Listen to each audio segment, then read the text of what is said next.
প্রিয় দর্শক, আসসালামু আলাইকুম। দর্শক, আপনাদের প্রীতি ও শুভেচ্ছা জানিয়ে শুরু করছি আমাদের আজকের প্রতিবেদন। তো দর্শক, আজকে আমরা এক অসহায় মেয়ের গল্প তুলে ধরব, যার নাম হচ্ছে মরিয়ম। মরিয়মের এখনও বিয়ে শাদী হয়নি। মরিয়ম চাচ্ছে বিয়ে শাদী করতে।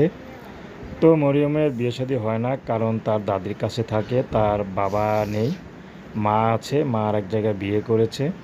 কিন্তু মা বিয়ে করলেও তার খোঁজ খবর নেয়, খরচ মাঝে মধ্যে দেয়, কিন্তু না দেওয়ার মতো। কিন্তু বর্তমানে দাদির কাছেই থাকে। তো মরিয়ম বেশি পড়াশোনা করেনি, 5 পর্যন্ত পড়াশোনা করেছে। তো মরিয়ম চাচ্ছে এখন বিয়ে শাদী করতে। তো বিয়ে শাদী করলে হয়তো মা টুকটাক কিছু খরচ দিয়ে তাকে বিয়ে শাদী দিতে পারবে। কিন্তু মরিয়মকে যারা বিয়ে করতে আসে তার অনেক টাকা যৌতুক চায়, আবার অনেক অপমানও করে, বলে যে মা 2টা বিয়ে করেছে, এই মেয়েকে করলে হয়তো মুখ দেখাতে পারবে না সমাজের কাছে। তো এই জন্য মরিয়মের বিয়ে হয় না।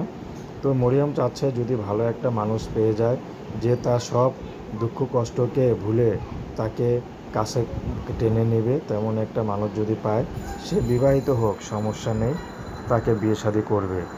তো দর্শক, এই ছিল মরিয়মের জীবনের সংক্ষিপ্ত জীবন কাহিনী। তো প্রেম, ভালোবাসা, সাহায্য, সহযোগিতা, বিয়ে শাদী করা একান্ত আপনাদের ব্যক্তিগত ব্যাপার। তো আসুন আমরা 5 ওয়াক্ত নামাজ পড়ি, সর্বদাই দেশের সেবা করি। আসসালামু আলাইকুম আ রহমতুল্লাহি আ বারাকাতুহু।